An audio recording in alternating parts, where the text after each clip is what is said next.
welcome to the July 27, 2022 City Council work session.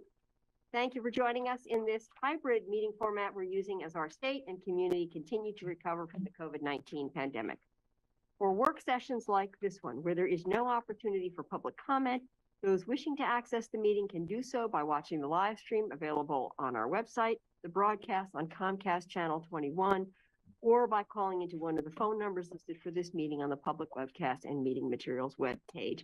And thank you again for joining us. I now call the July 27th meeting to order. And a reminder that this work session on building electrification is actually a continuing discussion from our work session on Monday night, the 25th. And with that, and that there is one motion on the table, but I'm going to turn it over to the manager to bring us back on board. Great. Thank you, Mayor. And I'm going to have them pull up my screen. My intent in just doing a couple of slides is really to help simplify kind of where we're at in this process, maybe clarify a little bit about what the two different discussions are.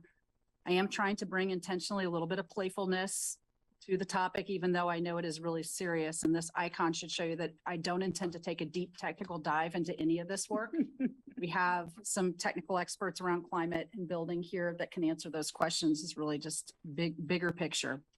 So we'll start with the umbrella, the umbrella over both of the conversations that you've been having over the last couple of weeks is our climate recovery ordinance that was originally adopted in 2014 and then updated in 2016 to include a couple of community goals. So the first two goals are very much internally related. The second two goals are community related. And the one that we've been the most focused on is goal 3, which is by the year 2030, all businesses, individuals, and others living or working in the city collectively shall reduce the total use of fossil fuels by 50% compared to 2010 usage.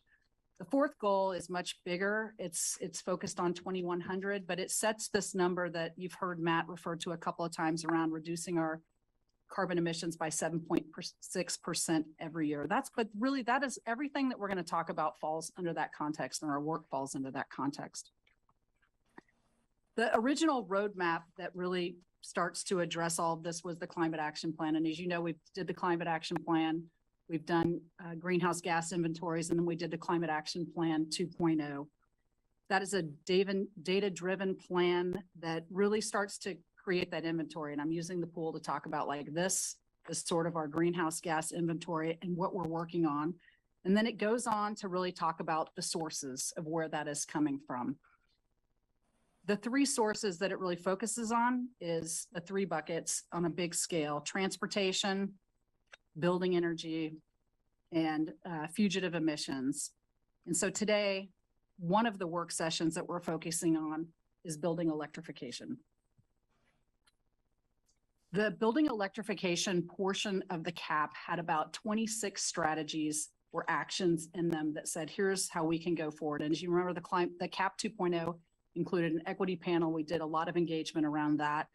It was on the Engage Eugene website, but as we all know from all the work we do, you can never actually do enough engagement or reach enough people. It also included 5 additional strategies, which gets into the prohibition of natural gas. Those were in the appendix, and so you're hearing a lot about that as they weren't actually part of the original CAP. They're a part of the appendix, and so that has been some of the confusion around what was the public engagement around those strategies. So I just like to pull that out. The second work session that there's not a motion on the table, but you had last week is really around the decarbonization. And this is around how are we going to decarbonize our existing building stock? And that is really like, how are we going to draw this pool down? So whereas this one is around building electrification is really around how are we going to stop putting greenhouse gas out into the atmosphere, or in this case, into the pool. And the other one is around how are we going to continue to lower the pool? And so I only introduced those 2 topics because I think it's been confusing around why is the council, not we, but why is the council focusing on this percent and not the others? And why aren't we waiting for this? And so they're connected. And I think that's a little bit confusing for the public and potentially for some of you, but they are separate. And so I just wanted to introduce those as a clarification. As we move forward with the building stock conversation, the other piece that I wanted to make sure, and these folks will correct me if I'm wrong, but I'm operating off their direct definitions, is really how we talk about residential and commercial. Most people in this community, when you think about residential, you're just thinking about where are the places where people have bedrooms? Where do they live? Where are they all the time? And so you don't really distinguish between what's a single family house and what might be a large apartment building, but we do. So in the building code, there's really one track for residential, which is really single family duplexes and townhomes. And then there's another track for everything that gets bigger than that. We have different sets of reviewers. There's different building code. And so when we think about residential, this is what we're thinking about. We've started to think about low-rise residential, which is really all of the ones I just mentioned, plus what we would consider middle housing and apartment buildings or multifamily housing that's 3 stories and less. When you start to get into 4 stories and above, you've moved solidly into commercial building code. The other, you're in it a little bit, but it's a little bit easier from a staff level to pull those apart and handle those separately, but this is much more difficult. And once you open the can, I just want to say on commercial building code, industrial is automatically included in there because we don't have a residential, commercial, and industrial track. They're all included in the same. And so we're going to need to do some work to, if you want to zero in on a certain type of commercial, we're going to have to really do some work to pull out what would be industrial. So with that, I think you're close to your summer break, but you have some really important work ahead, and we just want to be here to help facilitate you and let you move into the end of July and August and get a break. Thank you. That was both a little lighthearted and very, very helpful. So I appreciate that as we kind of walk into this. So we do, yes, have a motion on the table remaining, and I'm going to turn it over to Claire because that was her motion. Thank you, Mayor, and I'm so happy that you are able to be here in person with us today. It's great to see you. So there are motions on the table that we tabled. I'm going to make a little statement and then and then I'm going to actually withdraw those motions. So I've been pushing this council to take action on these pieces that have been before us for the last week after many years of talk and planning about how we reduce our carbon emissions. I was pushing hard on this, and I know I have some counselors at this table who are ready to move today, while there are others who prefer to wait for the follow-up report from the good company, and still others who are concerned about us taking this path at all. So after conversation with the mayor, I have decided to withdraw with the support of my Councilor Keating, who seconded my original motions, and instead separate the 2 motions on the banning of new fossil fuel hookups, separate into residential, and then so a motion on residential and a different kind of motion on the commercial industrial that would direct the city manager to bring back for discussion, to schedule a work session in the fall on commercial industrial. And the reason I want to put that motion forward, even though I know it's on the schedule and the city manager and the mayor have committed that we're going to have those conversations, is I really want the public to have confidence, whether they're for or against this path, have confidence that we will be bringing these back for more deliberation and in my hope to take action on one or both of those pieces in the fall. So that's where I hope to go today.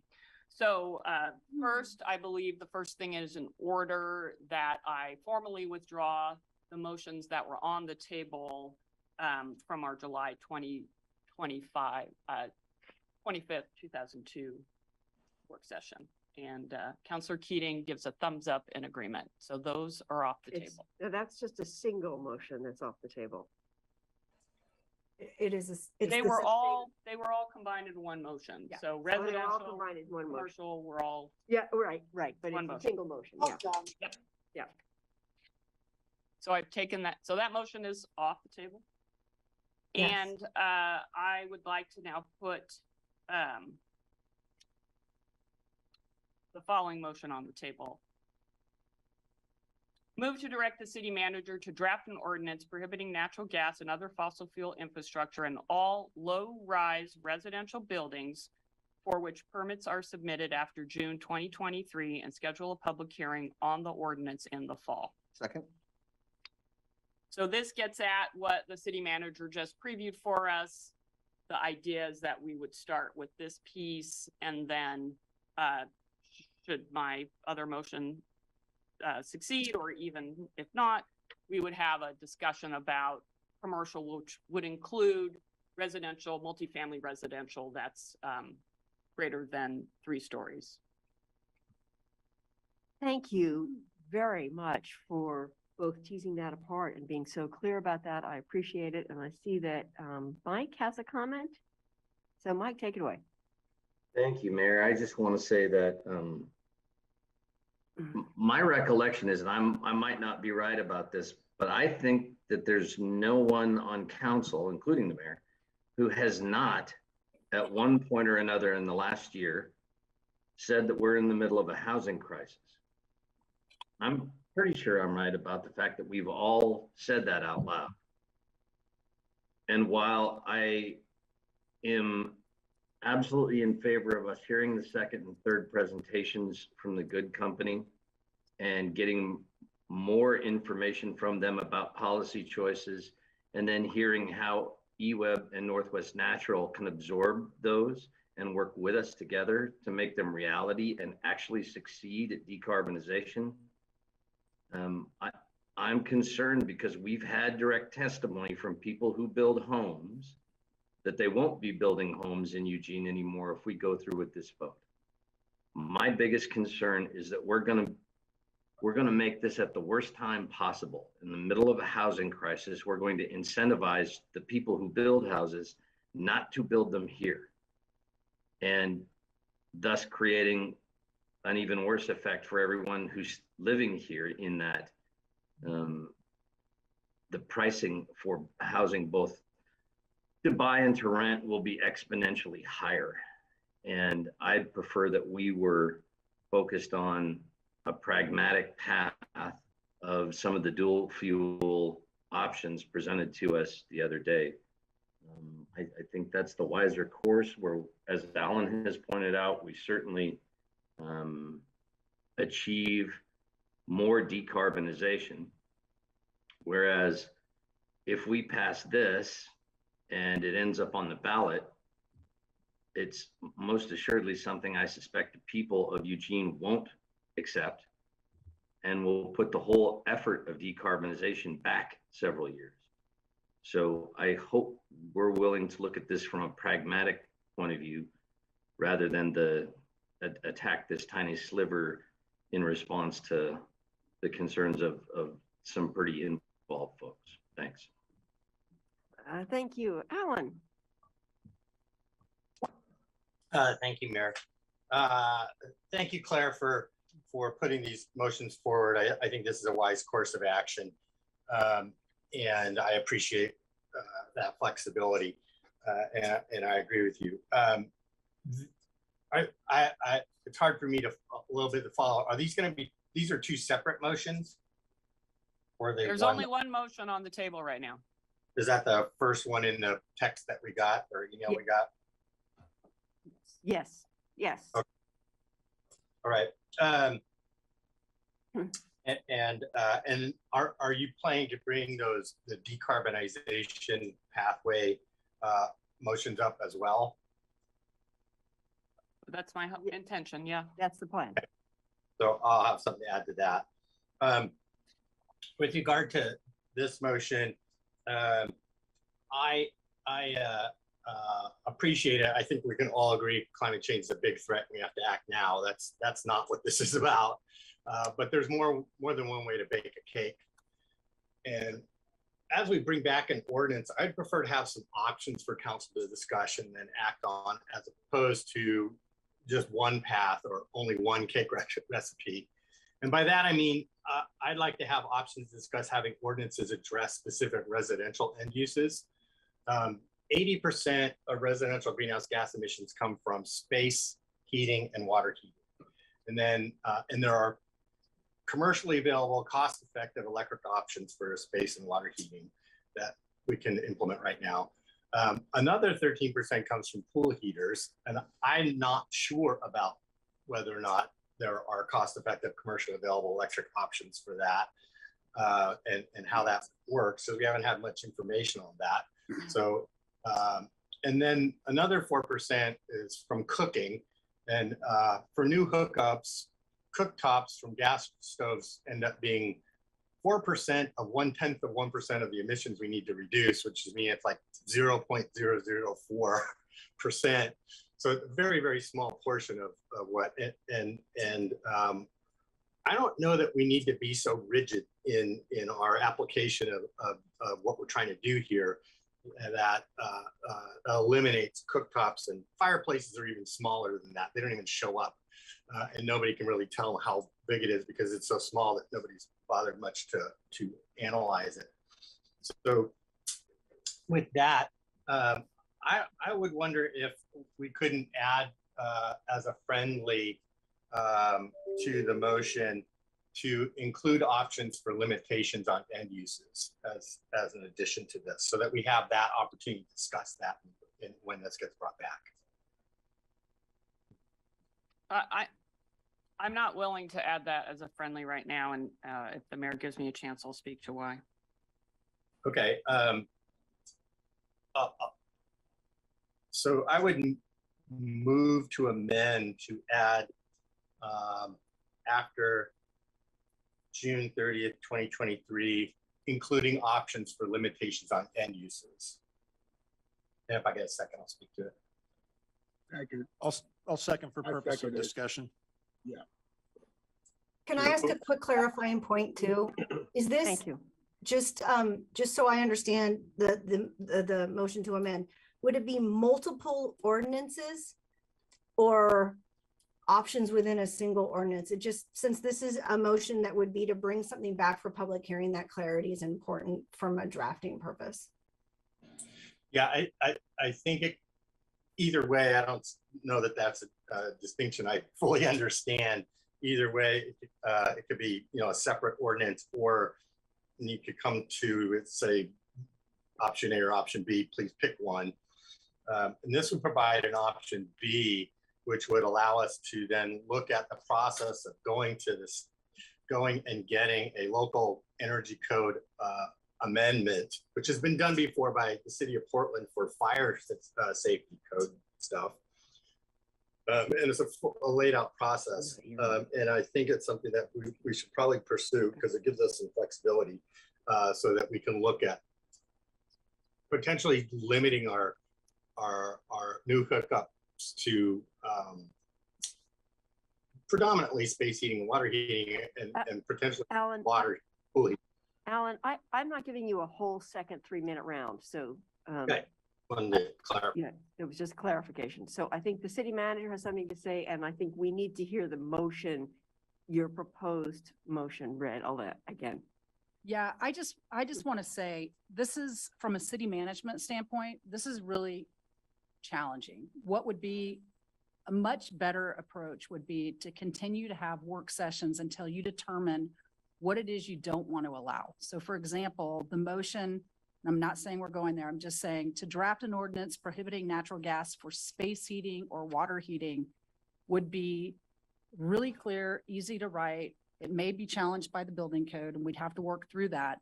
But what you're trying to accomplish in bringing back an ordinance that bans it and at the same time allows for different end uses and multiple ordinances is so much work that if the majority of the council isn't going to go there, I guess I would just ask, don't have the city attorney's office write 3 different ordinances if you don't actually intend to go there. And this is under the sort of well-being amount of work. It would be better to have a work session, narrow your focus, and have us write one ordinance. I just feel like I have to say that. Thank you. I also just need, I'm going to just insert myself here. I just need a point of clarification. So in your presentation, Mark and Lydia, on Monday, if this motion as written, not amended with Alan's amendment, as written, that falls within our building code authority automatically. There is no question about that we have the authority to do that. That's what we believe and Right. that's what the Right. attorney's And office. wait, I know, Alan, you want to interrupt me, but as amended, we no longer fit cleanly within our local authority. So it opens the door to, we might not be in compliance with state limitations.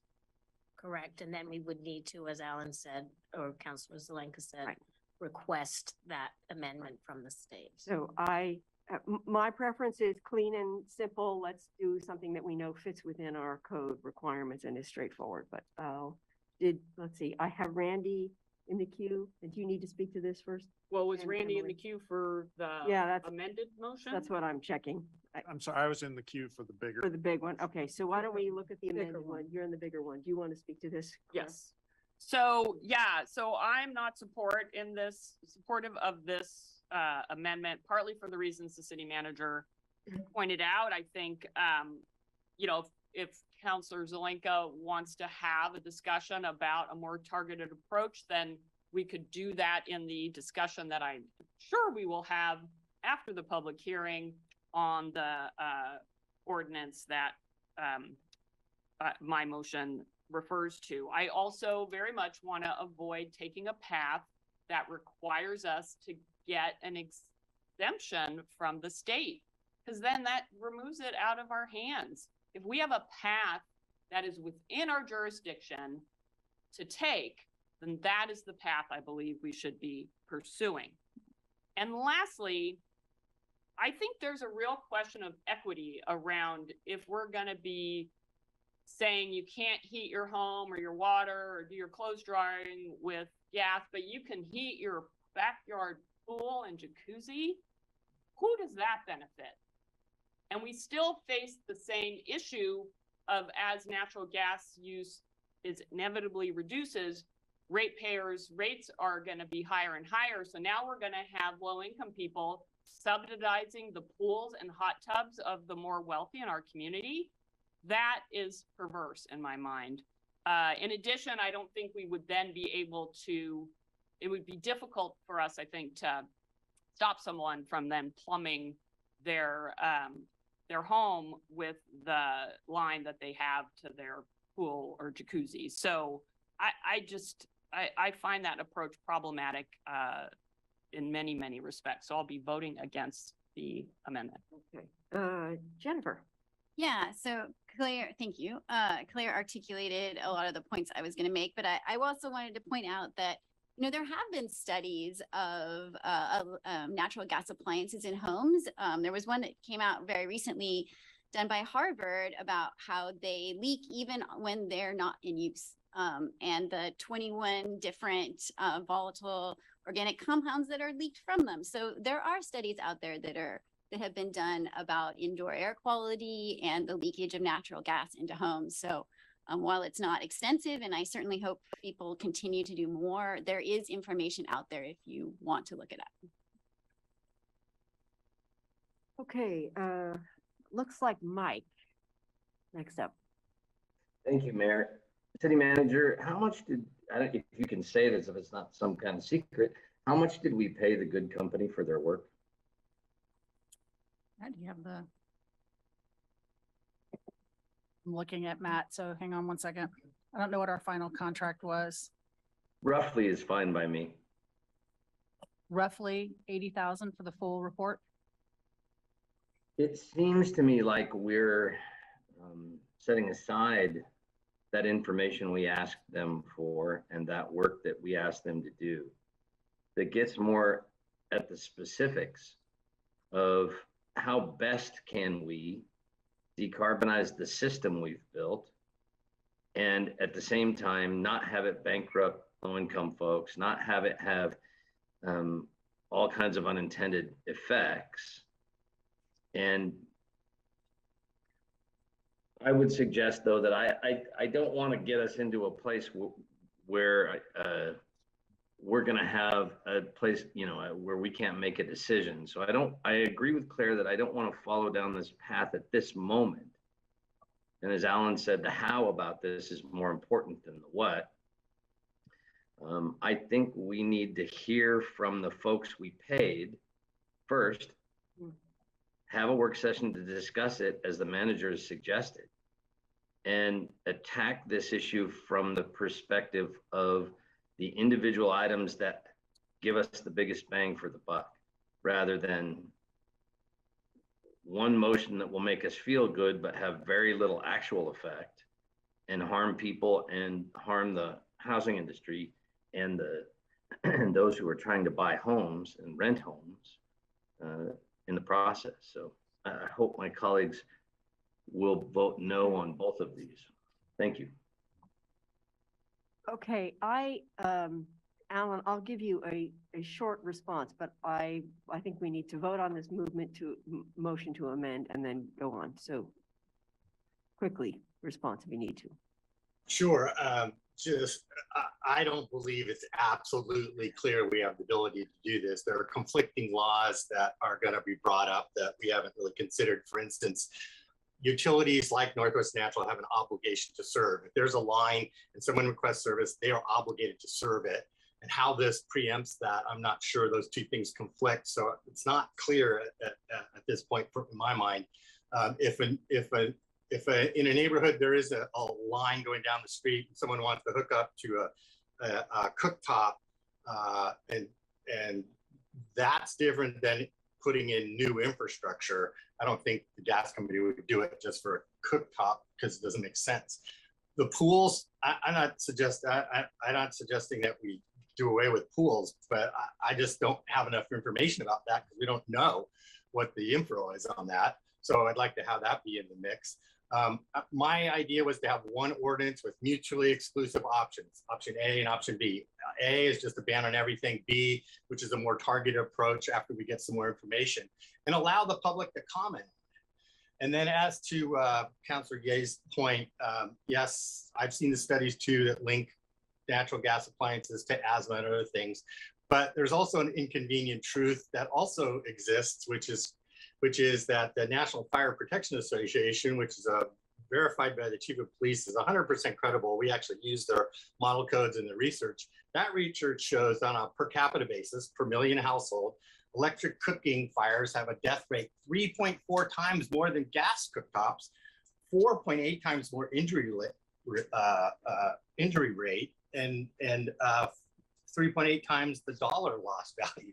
So there's always two sides to things. It's not so simple as black and white. The fact that we know that electric cooktops have that impact, we should be able to be considering that. So what all this does here is just give us the option to do that, to look at this ability to limit the end uses and be more targeted. We may not end up doing that, but I just want the option to do it. If there are no other counselors who haven't spoken yet, you need to spoke. I want to vote on the motion to amend the motion that Claire put forward. So all in favor of a To read it again. Huh? The motion. Yes. Can we? Emily. City Attorney, can you read the read, motion again? Alan's motion to amend? Alan's proposed motion. I would ask Alan to restate it because I am not 100% sure I have it completely accurate. I didn't have it before this meeting. Sure, it's fairly straightforward. Move to direct city manager to draft an ordinance prohibiting natural gas and other fossil fuel infrastructure in all low-rise residential buildings for which permits are submitted after June 30th, 2023. And then here's the addition, comma, including options for limitations on end uses. And then it would continue as proposed and schedule public hearing for the ordinance in the fall. Okay. Got that, everybody? Mayor, I didn't have a chance. Yes. I would just submit, Mayor, that it's actually not straightforward. Including options on limitations on end uses is just deviates from the pragmatic, well-articulated approach that's on the table. I stand with my colleagues asking for a no vote on this amendment. And I think there's a real opportunity for us to do good work and advance that original motion. I'll be voting no to the amendment, yes to the original. All right. Okay, we're ready for a vote. All in favor of the motion to amend, please raise your hands. 1, 2, 3. Opposed? 1, 2, 3, 4, 5. Okay, that goes down. So we're back to the original motion, and I have a queue that has Randy and Emily in the queue to speak to that. Thank you, Mayor, and thank you, Claire, for simplifying what we started with on Monday. I think it's important for the public to understand what we have before us, and I don't think that that was clear after Monday's work session. It also addresses one of my concerns, which is hearing the remaining portions of the good report, which I think anything in the commercial and industrial area would be premature before that. Unfortunately, what it doesn't do for me is my concern about public process. We're a city that wraps itself in public process, and I just don't feel like the community, as evidenced by all the communications we've been receiving, feels that they've been involved in this decision or understood that this was out there. That makes me very uncomfortable. I still come back to the point that we have been embroiled in a series of emotionally charged issues that this council has been involved in over the last 6 months. And I believe the community has a finite level of tolerance for these things that affect their personal lives. And this is one of those. With that said, I still advocate for looking at things that make more of a difference, like vehicle emissions testing, things like that, that will have a bigger impact than 1.8%. I feel like there's limited arrows in our quiver, and this is taking one of those arrows and basically releasing it and not getting a lot back for it. So I still push for and advocate for a public process that allows for people to be involved, and not just a public hearing. That doesn't constitute a public process for me. That's just a procedural step. I think we need to be involving the public, and I'm going to stick with that. It's not that I don't want to do something and start making headway in our climate issue and our greenhouse gas reductions. But when we take steps, they need to actually be meaningful. Thank you. Okay, I have Councilor Semple and then Councilor Keating. Did you want to? Yes, yes, please. Councilor Semple. First, a couple questions. All low-rise residential buildings, is that just the single duplex townhouses, or does it include the ones that right now are in commercial? That includes all residential that's 3 stories and below. So it does include some multifamily. I think it was mentioned that if we included those, it would be more complicated. Above that. Above that, okay, thank you. And infrastructure, does that mean the Northwest Naturals infrastructure in the street, or does it include your pipes from the big pipe to your house? I can take that. It would typically include the piping and equipment in the building. So essentially from the meter to and within the building. Okay. Will we have an work session showing us the ordinance before the public hearing? You didn't ask for that, so I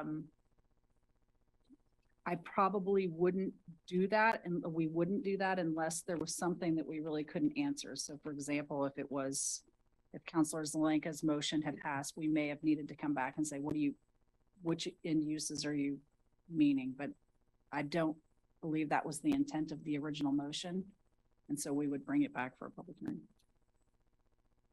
Okay, I would hope that there would be some other kind of additional outreach besides just a public hearing.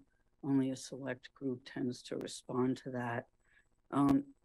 We've had a lot of testimony over the years about the need for this. and then more recently, a really large population that is against it. I am concerned that it's a small part of our emissions, which I always think anything is important. But the amount of emissions we would save between doing this right now and doing it after we get the reports, I don't think it's there if we are still going to do it by June 30th. I've been hearing about EWEB and Northwest Natural working on their energy supply plans, and I think that that's really important. I would really like to have a gas stove, but I think if it's infrastructure and I move to a street with gas pipes, I'm not allowed to change my house to gas. I think that's okay. Also, the state laws, I know we like to be innovative, but we don't want to catch ourselves in a situation where we've started this and then have to revamp because of state laws. So I really want to make a statement. I'd love to make a statement today about this ordinance, but I really want to wait till we get those reports.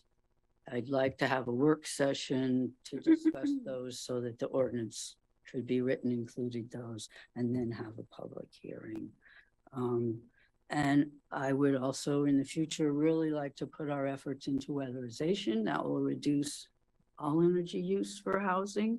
And when we transition, I think it would be smart to do it over time as appliances fail, or earlier with incentives to transition.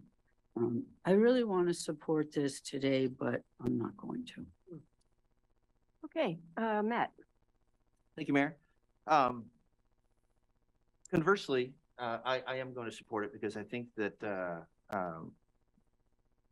the effort by Councilor Syrett to bring Councilor Evans' observations to the piece and recognize where council was as a whole on Monday is prudent and, as my colleague in the north says, pragmatic. Sounded like a Game of Thrones reference, Mike. I'm sorry about that. I'm looking at this from a purely pragmatic point of view. 83% of new homes built are built with natural gas hookups. And that's a growing number, 14% plus of the overall new overall greenhouse gas emissions that we will realize by 2037. I've made my enthusiasm clear about advancing a prohibition on commercial and industrial as well, with thoughtful exemptions on an infeasibility assessment. The work session for that piece is woven into the next motion. And so we will have the engagement in the fall that I hear councilors longing for. And I look forward to that engagement. I look forward to a thoughtful process that brings responsible business owners to the table. I look forward to constructive conversation. I look forward to finding a win-win for responsible business and the overall community health, and doing our critical work to hit our carbon reductions goals. I thank Councilor Syrett for teasing these two out. I've evolved in my position since Monday and recognized that what's in front of us, without that, the amendment failed. I was confused about the amendment, but I'm not confused about our role and responsibility at this point in history, based on the entire time I've been on council, 2 years of robust engagement about the need for the health of our community to do something. And residential is, as has been pointed out by colleagues and the mayor, the low-hanging fruit. I strongly encourage us unanimously, though I suspect we won't get unanimously because I see my colleague in the north in Winterfell up there shaking his head. Nevertheless, I strongly urge colleagues to pass this unamended, responsible, pragmatic motion to do something now in regards to residential. Thank you. Thank you. I have Greg and then Claire. Yeah, this question is for staff. what is, what currently do we know is in the pipeline as far as residential developments with subdivisions of units that are below 3 stories? What's currently that in that pipeline, and you know, how would this particular motion affect that pipeline? Well, one thing I would say, and then I'll let my colleague complete that, but this motion wouldn't affect anything that's currently in the pipeline because it doesn't go into Right, effect until the right. 30th of, yeah. June next year, yeah. Right. There might be some, we have pre-development conferences for people who are contemplating things. And so if something like this passed, we would obviously alert them to that. But Mark, did you have something you wanted to Yeah, I add? don't really have anything to add So, to that. so they would be grandfathered in, basically. Yeah, I think So as if I had a project that, was going to schedule to move forward here over the next year, and then this motion passes, and, starting June 30th of next year, maybe I'm not ready to build yet, but, I'm in the permit process, then, basically, if I said I want to do gas and not electric, that would grandfather that in, correct? Correct. As long Okay. as those were submitted prior to the effect. Prior to the ordinance taking effect. Okay. That's kind of what I wanted to know. Okay, thank you. Claire? Yeah, so I just want to respond to some of the things I've heard around the table and from our virtual colleagues. So we have some very valid studies, one in particular from RMI, that show that building an all-electric house or low-rise residential does not increase the cost of that housing. And over the lifespan of that home actually decreases it. And that was a study done within our region, not like a nationwide survey, but a Pacific Northwest specific survey. And, I just want to emphasize for Councilor Semple that when we come back in the fall, what we're going to hear about is the commercial industrial pieces of this work. So we have the information about residential, and the presentation we received from Josh Proudfoot was about our decarbonization efforts, not this. And in that was included weatherization as one of the strong recommendations. So this is something that we can do right now, tackle a certain portion of new construction that's going to happen in the future. I don't believe that it is something that personally impacts most people in this city. I think things related to changing how you travel around the city are way more personal to people than whether or not some new building out in a new development is allowed to have natural gas or not. Our climate recovery ordinance was subject to much public input, and we have been talking about how to actually put it into action for about a decade now. So now we have an opportunity. We have the information. We actually do have a lot of public support for this. And I think it's time for us to bite the bullet, take the vote, and I hope more councilors will support this when the mayor calls the question.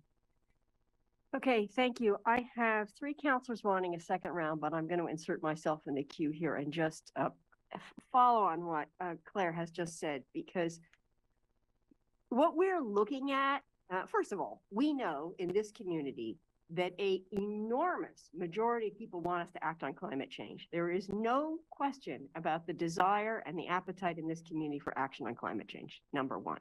Number two, when we're talking about building energy, we are talking about how over time we change the energy system. Just to refer to the manager's report, we're talking about how do we turn off the spigot for things that are creating greenhouse gas emissions and turning on the spigot for things that are what we want them to be.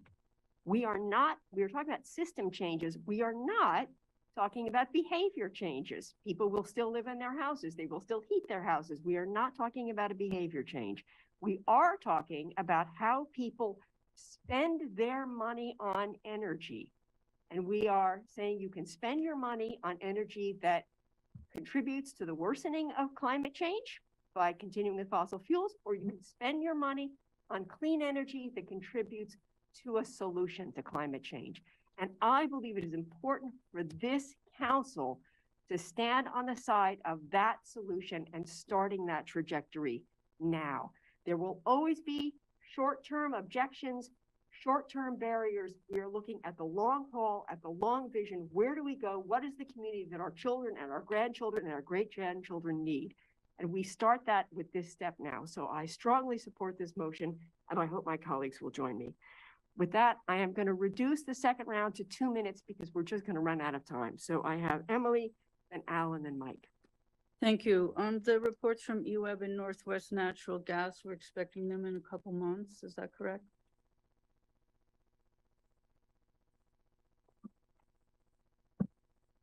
Councilor Semple, the Northwest Natural Integrated Resource Plan update, we're expecting the first draft of the update, not the like final version in the next couple months. EWEBs is a little further out. I believe it's late fall is what they're targeting. So are they far enough out that if we wrote an ordinance, then we would have to have a further in the future implementation date than June 30th? Is it possible to get the reports or the drafts, read them, write an ordinance, and still have it be in effect by June 30th, which would not affect the amount of emissions being saved or put out at all? If council wanted to move a public hearing date later in the year, it's likely that we could still implement an ordinance by June 30th. There'd just be less lead time for the community that might be building to understand that that would go into place. Well, we could do some education in the meantime while we're waiting for those reports. I want to say yes, I think this is really, really important. But if the end result is the same date, I'm willing to wait for those reports. I think it give me a little more information about all the other things we've talked about, and it wouldn't change the outcome. So that's where I am. All right, Alan, and then Mike. Yeah, thank you, Mayor. Whether or not electrification is cost effective depends on the cost of natural gas versus electricity. But right now, natural gas prices are on the rise, and electricity will be as well because of electrification. But you need to look at the long run. But having worked in electric utility industry as a power manager for 2 decades, I believe there are cost-effective options for space heating and water heating that are easy to implement, commercially available, and cost-effective. I did want to add one more comment that I think being rigid here is not, without modest options to consider, is not going to serve us well in the long run politically, while saving incredibly small amounts of greenhouse gases. So I prefer that option, but that went down in flames. I have a question for the city manager. I was wondering how you were going to approach the direction from council for this, from this motion. It seems to me that the motion is directing you to just crank out an ordinance without council discussion or input, and then sending it directly to public hearing, as opposed to giving the council a chance to review it before the public hearing in a work session. Is that how you read this as well? That is the direction. Draft an ordinance and schedule a public hearing. If it's written this way, it's pretty direct and clear. And unless you all said, yes, we want to come back with a work session ahead of it, I would probably just schedule the public hearing, and we would schedule a work session after that to discuss what you hear in that public hearing, and if you want to modify the ordinance to include something different. Yeah, Claire, I'm wondering if you wouldn't want to modify this to have the ordinance be brought back to council and schedule a public hearing. That's kind of the typical way we do things. We don't typically just. No, it's not. We're having work sessions now. We have public hearings on ordinances all the time in this manner, and no, I won't accept that as a friendly. All right. Mike and then Jennifer. Oh, wait, hold it. It's Jennifer's first. Oh. Jennifer first. Very exciting. So I just wanted to thank you, everyone, for this discussion. And one of the things that Councilor Groves and Councilor Semple said made me think about why I'm supporting this. I understand the want for more information and more community engagement. And what I found as a counselor is often when we have an ordinance drafted, we get a bump in engagement, right? People are like, oh, they're serious about this. I'm gonna get engaged more. I'm gonna take it more seriously. I'm gonna read the ordinance so I understand the specifics. And there's nothing that is forcing us to then approve that ordinance, right? We can modify it and go back multiple times, but I have found it useful that it is a signal to people, we're serious about this. If you really care, this is a good moment to get involved more seriously. And we find out new things at that moment that people maybe weren't bringing to us before, and we're not locked in. So that's why I'm one of the, among many reasons why I'm supporting this. This is one of the reasons I am, because I believe it will bring us more engagement and will get people involved. And we don't have to pass it if we don't like it. I'll add you for, we have to wait a minute. Okay, Mike has a second round. Thank you, Mayor. I just wanted to say Claire is exactly right in the statistic that she quoted, that building a home with gas is relatively close in expense to building a home that's all electric, but that isn't the significant issue. The significant issue is what was brought up by my friend in the Deep South there, and I don't know whether to call him Cersei or I don't know.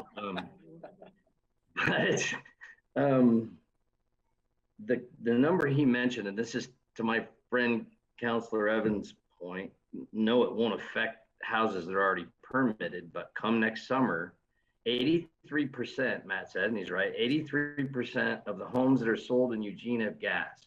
It's not a function of cost to build them. It's a function of what people want to buy. And the market recognizes that's what people want to buy when 83% of them are sold with gas. The builders know this too, and that's why they build homes in Eugene with gas, is because that's what the market wants to buy. And that's what the people in Eugene want in their home by vast majority. And to the mayor's point of the vast majority want us to take action on this issue, I think the vast majority are concerned about this, but I do think our survey said that those number of people who consider this the most important issue was 1%. Maybe I can be corrected on that, manager, but it was near the bottom of the list of the most important issues facing Eugene when we asked the people of Eugene. My concern is and remains and always has been that in the middle of a housing crisis, we're going to say, gosh, we really want to put some roadblocks in the way of the people who build houses and sell them being able to do so. And I think that some of the other options that have been mentioned are much wiser. Thank you. All right, Emily, one quick. Thank you, Councilor Ye. I think that because we will have a work session before we approve or disapprove the ordinance, and boy, I hope those reports come in before then, I'm going to vote for it. All right, with that, I would like to put this motion to a vote. So all in favor of, oh, Greg, did you need to speak one more time? Yeah, yes, Mayor. I just need a little bit of clarification. Okay. So we're voting. We're going to be voting on the motion as been stated by Councilor Syrett. Is there room for an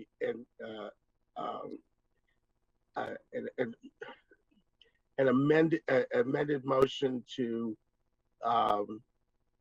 insert a a work session on the language of the motion, you know, prior to, you know, finalization of it in the fall.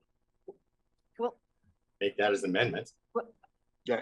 this will go to a public hearing, so you could always amend this after you get that public insight. Okay, I Okay. got it. Okay. Okay. All in favor, please raise your hands. 1, 2, 3, 4, 5. Opposed? 3. Okay, that passes. Thank you very much. I think that's excellent work and important work. And okay, Claire, catch your breath and on to the next one. Thank you, Mayor. Thank you, everyone. Move to direct the city manager to schedule a work session in the fall to discuss prohibiting natural gas and other fossil fuel infrastructure in all new commercial buildings, including as part of that work session, a potential waiver process for buildings or uses that may not have feasible access to electric only options. Second. So just really briefly, I'll speak to this. So again, I recognize, you know, our city manager, our mayor, and this council have all said we're interested in this conversation. We're actively having this conversation. I had pushed us earlier to have a motion for an ordinance on these items, but I recognize there's more, I'm sure, very good information to come forward from the Good Company report, as well as you know, options for engaging with constituents on these matters. So I'm offering this as an alternative to the motions I had out earlier, as a way, again, to provide confidence to the public that we will come back to this discussion, that we're not punting forever. And so while it might seem redundant and unnecessary to have this motion on the table, I feel it's an important way to continue to signal our commitment to continuing to grapple with this question and how we work to move forward on our climate recovery ordinance goals. Thank you.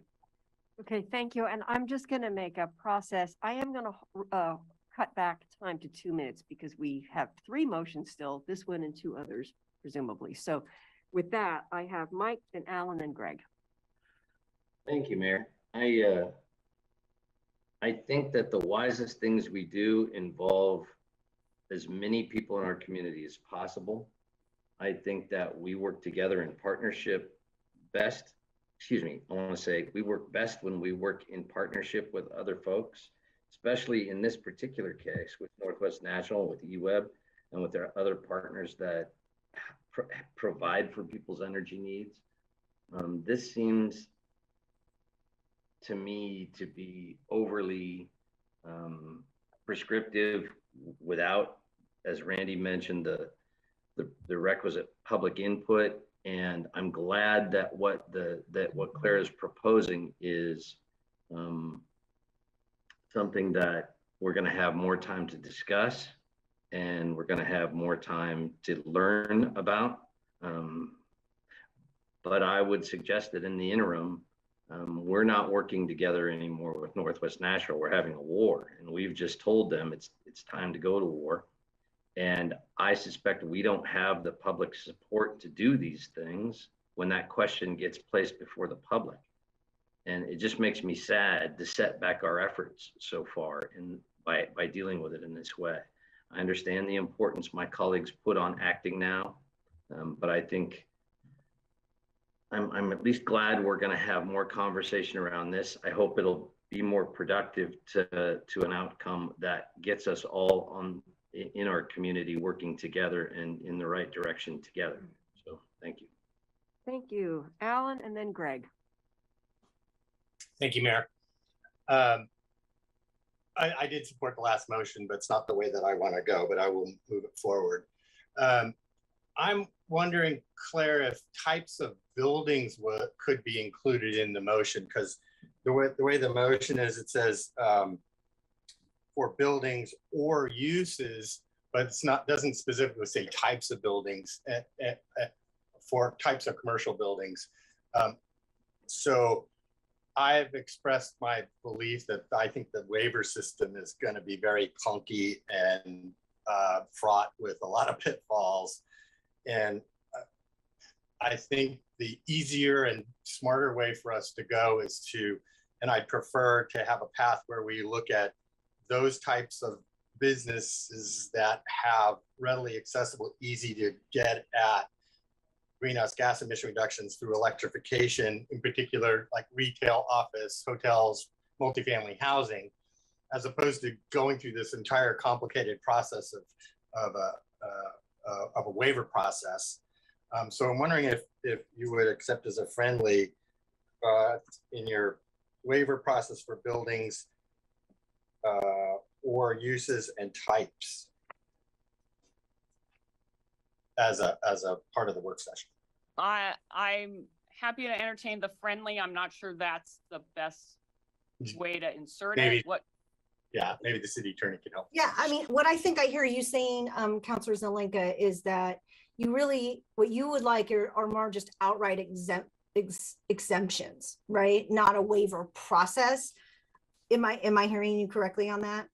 Well, actually, just flipping that on its head, it's being specific about what's included as opposed to exempting. So if you say these five things are, it's not an exemption process, it's we're including these. So it's kind of the positive of what you just said. Okay. That's my preference to have us look at in the work session. Okay, so as part of that work session. So that's why I said including types of commercial businesses. My recommendation would be to add that after the end of the motion. So it said electric options and types of buildings. Yeah, I think that's the way I was looking at it too. So after options, it could be including a discussion about applicability to specific building types. Yeah. Okay. Yeah. Or you could say potential. I mean, I would just want to say, I read when you talk about process for buildings or uses, I'm assuming that you mean types of buildings and types of uses. So if what you're looking for is an outright like exemption, then maybe you just say a potential waiver or exemption process for buildings or uses. He's not looking for an exemption. Okay, right. He's looking for what would be allowed to continue, what types of buildings would still be able to use and what types of buildings wouldn't.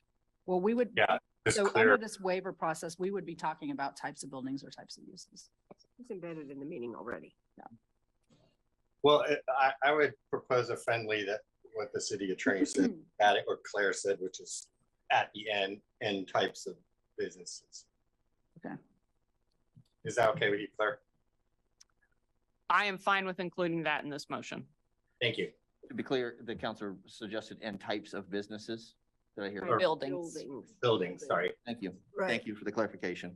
So the friendly, as I stated, it would be after electric only options, it would be comma, including a discussion of applicability to build, types of buildings, Certain building types. certain building types. There you go. Thank you. Okay. All right. So that's Ellen. Greg? Yeah, thanks, Mayor. But one of the things that I'm a little bit concerned about with this motion is making sure that we have a significant representation and input from the affected industries. And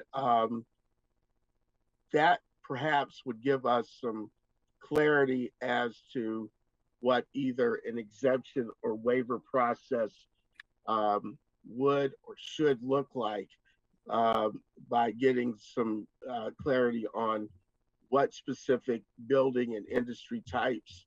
For instance, we know coffee roasters prefer gas. Same thing with breweries. There are some restaurants in the same category. I'd like to see us be a little bit more precise in terms of what we are talking about in crafting the language around either a waiver or an exemption, or however we want to deem this, what is, legally appropriate. Can we do that? Sorry, I was just gonna say, my recommendation is that we wouldn't schedule this work session until after we receive the Good Company report. And my understanding is the Good Company is working with business and industry to understand the impacts more clearly. So I think this work session will include some of that. If you want us to Okay. do additional outreach after this work session, we're happy to do that as well. I mean, just based on how that work session goes. I'm good with that. Okay, good. All right, I have Emily, Randy, and Matt. Just a couple clarifying, all new commercial buildings, is that just a new building? If I have a business and I build another building, that would include it? If I just put in another furnace next to it, does that include just new buildings or also new, expansion within a building? That would need to be scoped, Counselor, but I can say in other cities, they've referred to newly constructed buildings and they define that as a building that's never been used for any other purpose. Okay, we will clarify that when we talk in the future.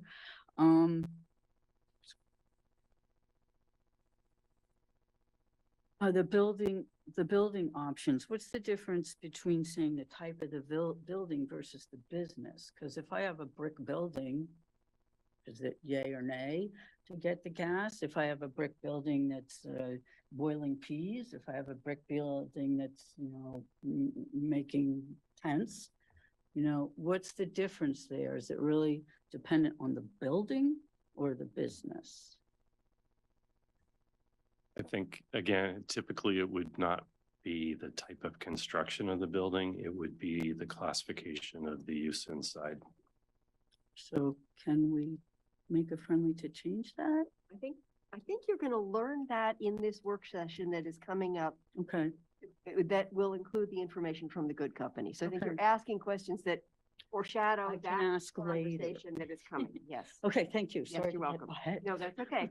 Mayor. There were a lot of levels here. So remembering we have a big conversation ahead of us that will cover a lot of this information. Mayor, may I quickly Yeah. add something? I just do want to kind of restate what Sarah said. The Good Company report is focused on decarbonization of existing buildings. It will have some nuggets, I think, about where technology is for feasibility in new buildings too, related to commercial and industrial, but just wanted to make sure we're kind of keying in. It's mainly focused on decarbonization of existing buildings.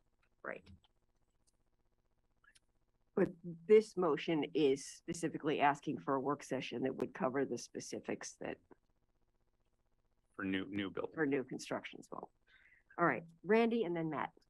Thank you, Mayor. Councilor Evans covered one of the points I wanted to make about involving our local business and industry, and so that we understand how it affects them and what we can do to minimize that effect. I will support this motion because I'm all for having more discussion about this and trying to find ways of improving our situation. With that said, I'll give my blanket statement. For me, legislative mandates should be very limited what we try to mandate. I much prefer incentivizing change in the direction we would like to see people head.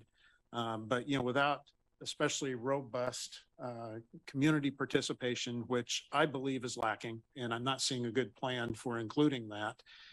It's difficult for me to go where it seems the majority of this council wants to go. And I do respect that. I respect my colleagues. I try to listen actively to you and members of the community. But I do believe we have a large swath that is very uncomfortable with the direction in which we are moving. And we'll see where things go. But I think we're kind of on a precarious perch here. Thank you. Okay, thank you, Matt and then Claire. Thank you, Mayor. I wish I could share with you all a video of my dog, my Great Dane, Vegas, barking every time Beckett or I turn on the gas range at our home. we have no choice because we rent. And yet Northwest Natural purports that all residents have a choice. We don't. But we have a choice here. Commercial buildings include the vastly residential high rises that are 4 stories or higher. So I, as mentioned earlier, look forward to an engagement piece, a conversation with our business community. As Councillor Evans mentioned, breweries, coffee roasters, the restaurant industry in particular must be at the table. And I see that as part of this work session process. I think it's clear to me that our city manager's hearing what council is saying in regards to engagement.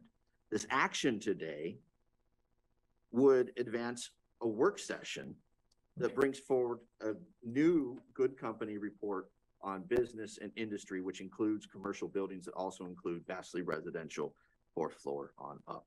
This action today is an invitation. This action today is not an antagonistic decision. This action today invites conversation. So I thank you for your support, and I hope we're near unanimous, if not unanimous, in advancing this important work, this work session conversation in the fall. Thank you, Councillor Syret, for bringing it up. Councillor Okay. Keating, Oh, thank you. I just wanted to add that, so this is the decarbonization report. What Good Company is going to bring back are part 2 and 3, which is on commercial and industrial. So that's part of an existing contract. It's not a new one. There is some engagement with the business community built into that to learn, but it is not an extensive process. We've been working with the Chamber of Commerce to identify different businesses in different sectors to get feedback, but it's not a large outreach process. And we have, to share with you, we have heard very clearly from the folks we have talked to their desire to be part of the conversation. So that's what I was going to clarify too, because what I was trying to say earlier is that we wouldn't schedule this until after that report. There's some built into that report. If what you're asking, and what my assumption was, we would have a work session, we would be discussing this, you would be discussing a little bit of what you learned in that report. And if you want to do further engagement, you could direct that. If what you're asking for and assuming is that we're going to do a lot of engagement prior to that work session, that's not built into this. And we just don't have the capacity to do it unless you say, hey, we don't want to have this work session unless, city manager, you go out and work with the business community and development community, learn things. We would see this as the beginning of a conversation, not the end of a conversation when you schedule a work session. Do you understand? Is that clear? It is clear. And I hope the beginning of the conversation evolves into a more robust engagement with our business community. That's what I would assume coming out of this. And so I just wanted to make sure you got that. And I want to make my enthusiasm for those conversations underscored, italicized, and bolded.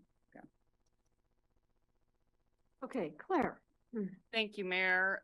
So thank you everyone for the conversation. So I just want to say, I don't, and city manager can correct me if I'm misrepresenting this. I don't think the motion places limits on the questions that counselors can raise about how we do this. And this is about the banning of new natural gas or limiting new natural gas in new construction, commercial, industrial, not the decarbonization conversation. So whether it's about building types or end uses, how do we address major expansion? I think all of those details can be discussed and dug into at the work session that this would ensure we have. I also, just to add on to what Matt Rodriguez was just saying, there is engagement occurring right now by the Good Company with our commercial and industrial businesses around the decarbonization conversation, not necessarily around the banning in new construction. So that's just a little subtlety there. If we do get to the other 2 motions that I've been hoping to put on the table since last Wednesday, I believe Councilor Zelenka may have a friendly amendment to articulate engagement with the business community as part of that. And then just harkening back a little bit to the motion we already passed, it was brought to my attention that Northwest Natural incentivizes builders to install natural gas right now. It's a detail that I know I knew but had forgotten. So that really points out that the forces of the marketplace are not pure and are working at odds with the stated goals of our climate recovery ordinance and our climate action plan. Okay, I would like to put this to a vote. Alan, you have your hand raised. I'm willing to give you 30 seconds.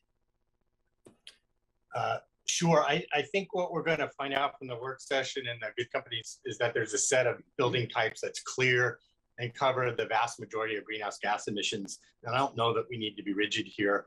I prefer an ordinance that's straightforward, positive, and opposed to a blanket ban or the waiver process that could result in businesses just going somewhere else, resulting in no greenhouse gas emission reductions and lost jobs in Eugene. So I think we need to engage the business community, commercial business community in this discussion here, get their input.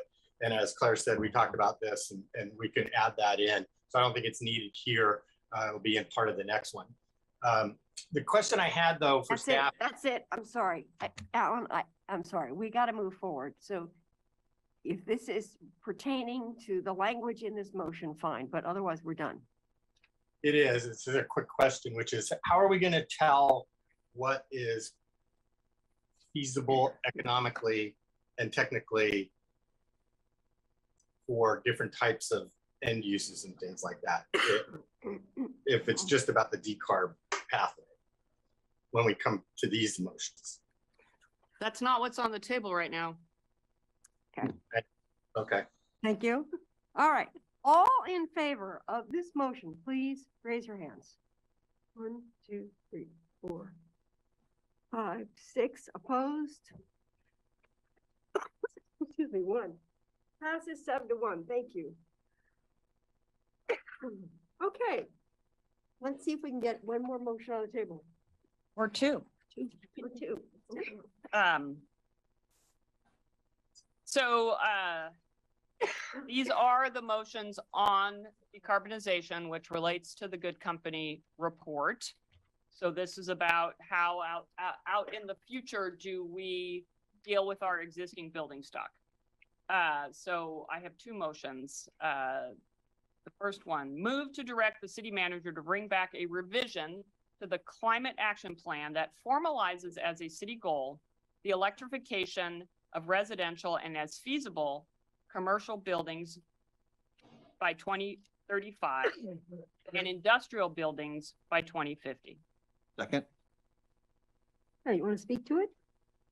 Yeah, so I had put out more aggressive draft motions prior to last Wednesday's work session that really would have had the city manager bring back an ordinance for how to do this.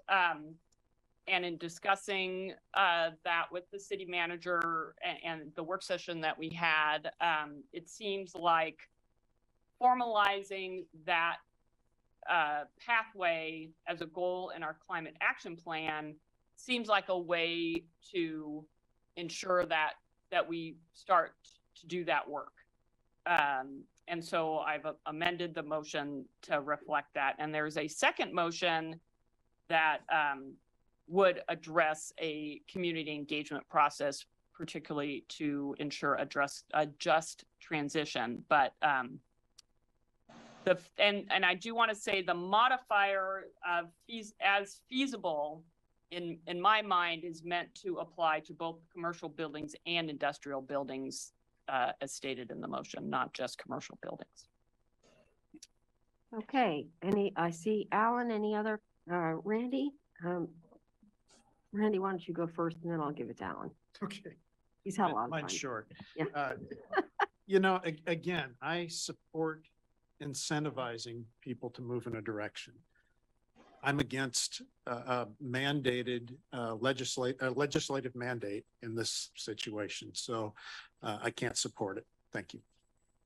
All right, Alan? Yeah, I'm I'm wondering the word electrification in here is the right word to be using, Claire. What we're really after is zero carbon or greenhouse gas emissions. And there's multiple ways to get to zero emissions and that could be potentially different than electrification, especially in the commercial industrial sector, using renewable natural gas and renewable hydrogen, for instance, I think are things that are going to be real and show up for both commercial and industrial uses. So I'm wondering if it's the goal that isn't electrification, but it's zero emission residential and commercial buildings and industrial buildings. Claire. Yeah, thank you. I would accept a change from electrification to decarbonization. Yeah, that works. Rather than zero emissions. That works for me too. Thank you. All right, good. I just one more point, which is I think that it's important to set goals and you know, basically to get out to deal with carbon or greenhouse gas emissions and climate change is we need to stop burning stuff, as a friend of mine said. And this sets us towards that path, but gives us leeway to get there and time to get there. Okay, thank you. There's no more discussion. I think let's just move to a vote. Do you want to speak to it? It was a clarification for the city manager, I believe, to the Councilor Gove's point. In establishing these goals and revising the cap, does that limit you to, or does that prevent you from providing, or this municipality from providing incentives in the future? No. What I didn't think so, because I mean, the goal, you could, under a goal, you could have numerous actions that help get you there. So it could be an incentive, it could be a regulation, it could be either. right. So this is a pretty broad piece that simply directs you, come back with a revision, formalizing decarbonization goals. And it could be a laundry list of ways we get there. Correct. Okay, thank you.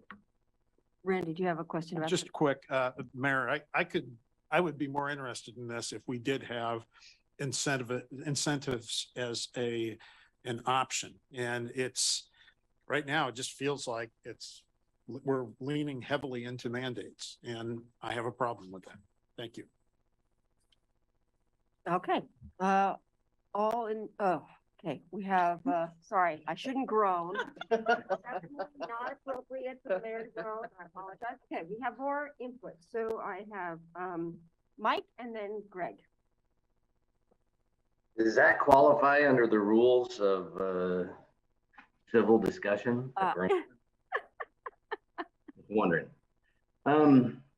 I too have the same concerns as Councilor Groves. While I wish we had an appetite for incentivizing, especially the business portions of this, it was referred to as low-hanging fruit that we could mandate the residential portions, and the whole process feels like when it becomes complicated, we're just going to mandate it. And I have a real serious problem with that as well. And that's the only reason for my no vote today is the manner in which we're dealing with this, not the subject matter itself. Thank you. Okay, thank you. And Greg. I know that Alan had proposed some additional language in here. I would like, one is if we can have the motion reread, but also I would concur with Mike and with Randy that what would make this even more palatable, I think, for all of us is if we could have an incentive clause built into the motion.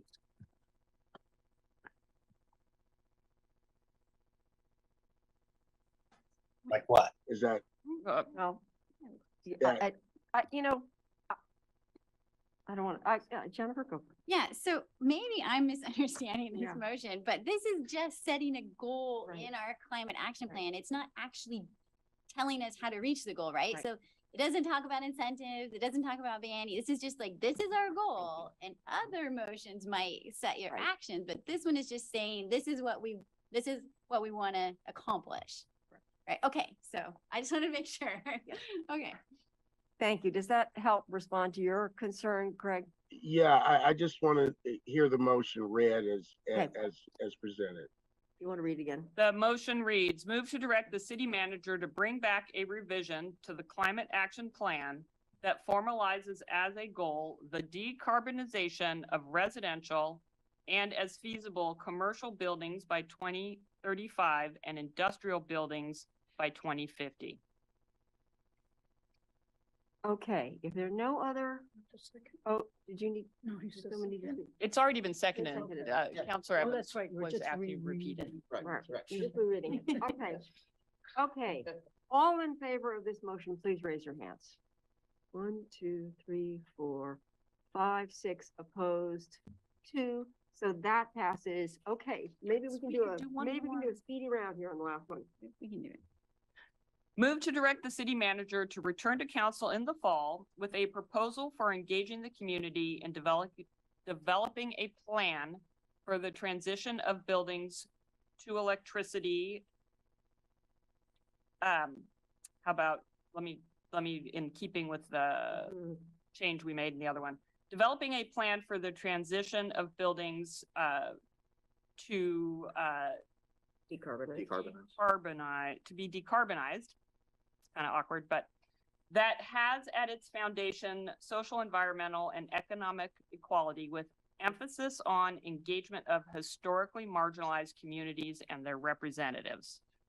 Second, with a point of clarification, equity, correct? Yeah, equity. What did I say? You said equality. Oh, I apologize. Economic equity. So social, environmental, and economic equity. Second. Okay, I have Alan and I have Randy. Alan? Yeah, I'm wondering if Claire would accept an add-on as a friendly, that something we discussed earlier in the meeting today, which is engagement of commercial businesses on electrification. So language could be, as soon as possible, have the city manager engage commercial business community in an outreach process to discuss and solicit their input on an electrification ordinance. Isn't that?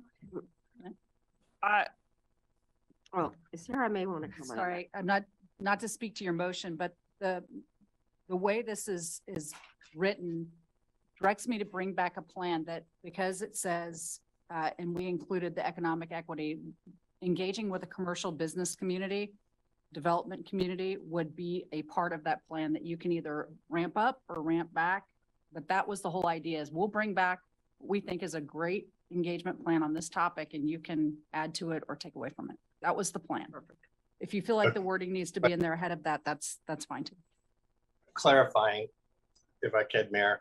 So the distinction I'm making is this motion directly is on the decarbonization path, which is long-term. The motion that I'm asking as a friendly is related to the electrification, which is in the short term, and a really different topic than long-term decarbonization and transition that we need to make. This relates to electrification ordinance of commercial businesses and to engage them as soon as possible so that when we get back in the fall, we have some input and discussion with the commercial business community about this. So I think it's fundamentally different. I think it's going to be too complicated to do that in this motion. That sounds like a separate motion. But Okay. I will. So, and again, I think I clarified in the last one that the work session we'd be coming back with on the new construction, I'm visualizing as the start of a conversation, not the end of a conversation. And as I think you mentioned earlier, if you want to direct more engagement around that, we can do that. What I'm understanding you're saying, Councilor Zelenka, is you actually want us to start that public engagement now before we come back for that work session on new construction. Well, as soon as possible, is the wording. So I can make that as a separate motion, Mayor. Okay. That makes sense. And we would do that we would still probably want to wait until after we get the good company report. So but however you want to word it. Essentially, we've already set that on the landscape. I'm not sure we need another motion to say that, but okay, Randy and then Emily. Just a quick point. Could I prevail upon Councilor Saret to read the motion one more time before we vote? It was chopped up enough for a variety of reasons. I don't know that I'm tracking. Thank you. You want to read it? Sure. Move to direct the city manager to return to council in the fall with a proposal for engaging the community in developing a plan for the transition of buildings to becoming decarbonized that has at its foundation social, environmental, and economic equity, with emphasis on engagement of historically marginalized communities and their representatives. Okay. Emily, did you have a comment? I would think that engaging the community would include businesses, so I'm fine with that. I guess become decarbonized is fine. In the past, we've said non-fossil fuel uses, which to me is clearer and more accessible to the community. Well, I think the city manager knows what we want done. Okay. Yeah. I like for the rest of the world to understand it too. Okay. Lightning rounds. Quick one. Well, now that leads to another question. So decarbonization, when we know that a part of our electricity is produced by fossil fuels, where does it leave that? Can I respond? Yes. Claire, can we? So we're not talking about where the electricity comes from. We're talking about Use. the fuel used in the buildings here in our city. So when we know that the grid's gonna have to use some fossil fuel. Okay, am I missing anyone? Alan, do you actually need another round? No, just bad hand management, Mayor. All right, oh, thank you. Okay. All right, if we're ready for a vote, all in favor of this motion, please raise your hands. 1, 2, 3, 4, 5, 6, opposed, 2, and that passes. Wow, thank you for getting through all that work. And Mayor. yes, and I know you've got something else to say. Go for it, Alan. Yes. I'll give you 1 minute. I move to direct the city manager to, as soon as practical, to engage the commercial business community on a potential electrification ordinance and do an outreach process, discuss and solicit their input. Second. Do we understand? what And it means? if I could real quickly, so this is, I think, related to the electrification work, not the long-term decarbonization work. So I think this is much more of an urgent matter.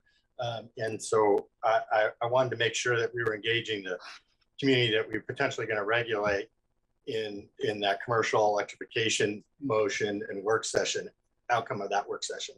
So I think that's why this is different than the other part of it. And I hope the council will support it. So, and I'm assuming as part of this, I don't have it completely written and maybe somebody else does, that we would be, if this motion passes, I would be coming back to council in the fall, probably as part of your supplemental budget as a way to fund whatever it is that we're doing. If it's, I'm just trying to, can you read it again, Alan? Sorry. Use the commercial. Yeah, just a sec. Direct the city manager to, as soon as practicable, engage the commercial business community on an potential electrification ordinance with an outreach process to discuss and solicit their input. Okay.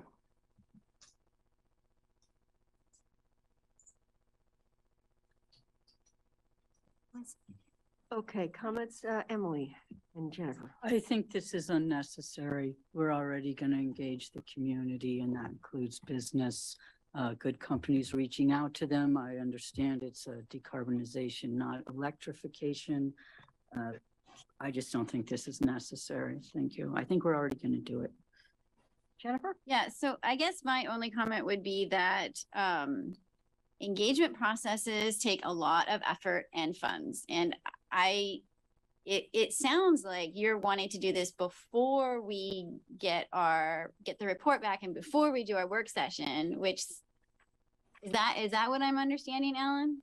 No, not before, but I think you're right. These do take a bit of effort and time. So starting sooner is better. So you But want to, you want the input before we decide what to do. well, right, obviously, but are you saying that we're going to have our work session and then after that work session, we're going to do this engagement plan that you're saying right Well, now?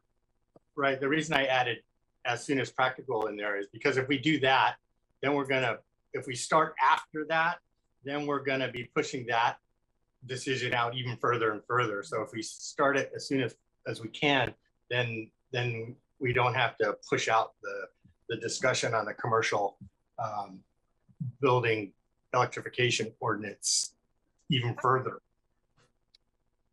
Okay, I guess I'm gonna have to think about it because it seems like it would make just as much sense to wait for the work session to figure out exactly what we want to do based on the report and the work session, but I'll hear what other people have to say. Claire? Yeah, so I'm interested in the city manager's thoughts on the workload, the practicality, the. Yes, I like to please all of you, which is a challenge.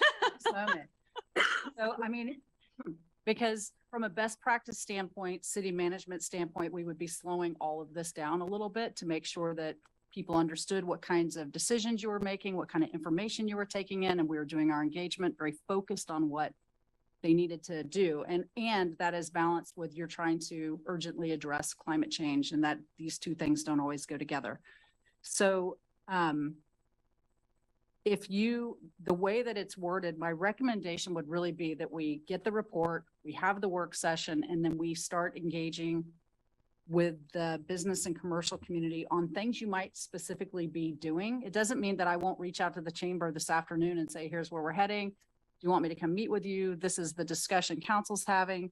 But right now it would be difficult to do broad engagement on an electrification potential electrification regulation because I don't actually know what it is you may potentially do. So it could be confusing. It just, from my perspective, slow it down. From your perspective, I know that's not what you're looking for. Thank you, city manager. Yeah, so while I appreciate the signal that this motion would be sending, I think it might, because there's nothing specific for the city manager other than we're looking at, decarbonization of all new buildings. But how do you do that? Like having a more scoped out idea of what path we might take to do that, I think would then be a lot more meaningful in terms of the engagement that the city manager and their staff could do. So at this point, I'm probably not going to support the motion. Okay, yes. Sorry, one last thing. I know I've used all my minutes and all my rounds. I do want to assure you that I will be reaching out to the business community between now and your work session to talk about where we're going. So you need to know that that's going to happen. Right. And actually, I would just say that, and we all have that capacity to reach out to the business community ourselves. If that's important, everyone can do that. So I would like to vote on this. Mayor, I might. Yes. So I'm fearful that there's going to be people that take a no vote that we don't care what the business community thinks. So I encourage people not to do that. So in that, I would, as we did that, we were going to set up a work session for the commercial business. If I could take out the as soon as practicable part, but just direct the city manager to engage the commercial business community on a potential electrification ordinance with an outreach process, solicit their input, and leave that up to the city manager. I think that sends the right signal and message to them that they're going to be heard in this process. The details to be worked out later. So I would, if the second would, I would like to reform my motion. Yes. Yes, manager. So if it was worded slightly different and it said direct the city manager prior to any electrification ordinance to do outreach to then that makes it really clear that that's going to start after the work session. That'd be fine. Okay. Okay with the second. I don't get to do friendlies. I'm pretty sure Catherine. The second I'm not in the room. Yes, yes. I know, it goes crazy. Okay, so we're understanding what this actually says now. So Or, Emily, yeah, maybe Catherine needs to read it, but Emily, I've got a question. You know, how much does this cost? How much staff time does it take? I think I want to reach out to the business community. You're very important. I talked to Samantha this morning, but we've got a tight budget. We've got a lot of things to do. I think we could get this information otherwise. So how much does this kind of stuff cost? Roughly? It really depends on how outreach, and that's why I was assuring you that I'll be doing outreach prior to your work session, depending on what happens in that work session. What I'm understanding Counselor Zelenka is saying, if you end up in an electrification ordinance coming out of that work session, he's trying to assure that we'll do outreach in the business community before we do that. That's what I'm understanding this to mean. Correct. So it just depends on the scale of that. And if it feels like it's a significant scale based on what we learned, we can include something in the supplemental budget to cover that. I don't know if it'll be that. I think we partner with the Chamber of Commerce and some of the other groups that are organizing it. I don't see it as being a big expense. It's time. Time is money, and we don't have enough of either. You know, it's something we could add on later, it seems, since we're not going to start it right now. If we think it's still important, we could have the motion later. Yes, okay, Randy, and then Matt, and then Jennifer again. Thank you, Mayor. Time is money, but time is a sunk cost. I just wanted to say that I agree with Councilor Zelenka. I think it's critically important that we signal to our business community. I've talked with them quite a bit already, and there's just been one thing after another that's, I don't want to see more businesses move out of our community and take the jobs with them. I think this is an important step and important motion in that it conveys a message that you are important to our community. Our local economy is important to our community. The jobs you create are important to our community. And we care about what you have to say about your operating needs. So I do support this, and I thank Councilor Zelenka for making the motion. Hey, Matt. Thanks, Mayor. I was pretty critical of tactics on Monday that I interpreted as either being delay tactics, et cetera. And so I welcome and appreciate this approach better to have a standalone conversation. And I thank Councilor Zelenka for making this motion. It addresses some of the pieces I brought up earlier. I recognize that those engagement pieces are going to happen, but this also sends an important signal, as Councilor Groves pointed out, that engagement signal to the business community, I trust will be welcome. And I trust that the chamber and responsible businesses, especially the restaurant industry and breweries, coffee roasters, as Councilor Evans mentioned, will welcome having or being at the centerpiece of the decarbonization conversation. I get that it's already baked into the language. This just raises it up the flagpole, and I was happy to second it and I'm happy to support it. Okay, Jennifer? Yeah, thank you, Mayor. I'm not sure I'm going to articulate this well, but this makes me a little uncomfortable. We just passed a motion that talked about social, environmental, economic equity, and how important it is to engage with our historically marginalized communities. I think our engagement has often done a really good job of including the chamber and other business communities. I don't think that's a ball that we have dropped in the past. They're well engaged. They know how to reach us. I get plenty of emails from the business community and the chamber, and am asked, invited to meetings and to talk to folks. And if we need to send a message to our community and lift up one particular voice,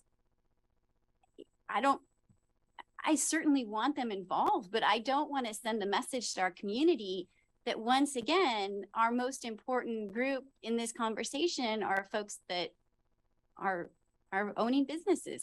I think it's important, but I don't know if that's the message I want to send.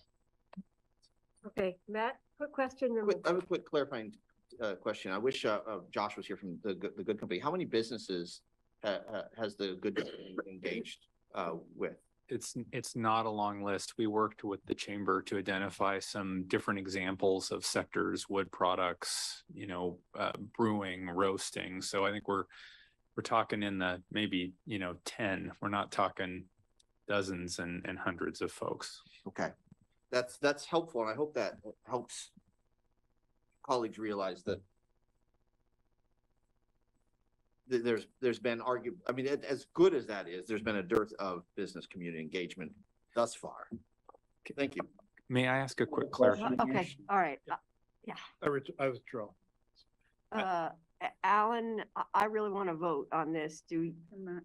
Oh, did Matt? I I'm just sorry. wanted to ask a clarifying question for this motion on the table. This is really referring to outreach around prohibiting the potential to prohibit natural gas and fossil fuel infrastructure in new commercial buildings, correct?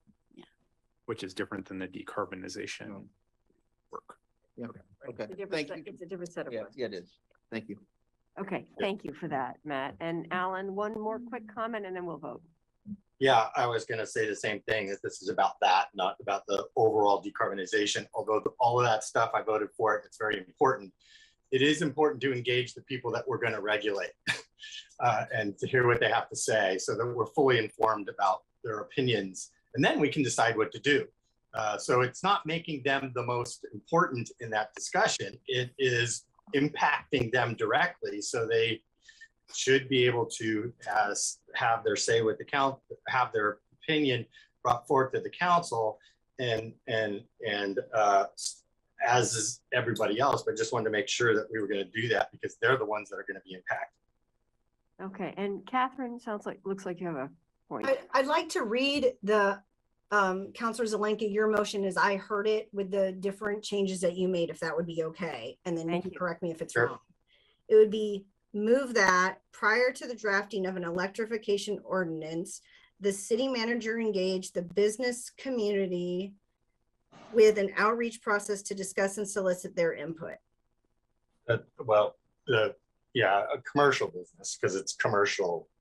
Okay, so it would be move that prior to the drafting of and also a commercial electrification ordinance, that the city manager engage the commercial business community with an outreach. And that distinction is important because we were distinguishing commercial from industrial. So it's not everybody. Oh, So this doesn't include industrial? you don't want to include industrial in that, Alan? Well, in the ordinance, we don't include. Industrial is different, isn't it? I think one of the things that we were talking about before, and you can define this differently, but from the building perspective, when we talk about commercial, it includes industrial. And it doesn't need to be articulated in the motion. Okay. Okay. But I understand Claire's motion wasn't directed at commercial, the initial motion. So, I mean, industrial, sorry. All right, clear? You can just strike the commercial, just business community is fine. Okay. All in favor, please raise your hands. 1, 2, 3, 4, 5, 6, 7, and I guess did we lose Councilor Clark? I guess we did. Okay, that passes 7-0. Again, thank you all very much. Thank you for hanging in there for an extra 20 minutes to get this done. Thank you for all your information and support and perseverance as we worked our way through this. And we are adjourned. Have a good summer break, everybody.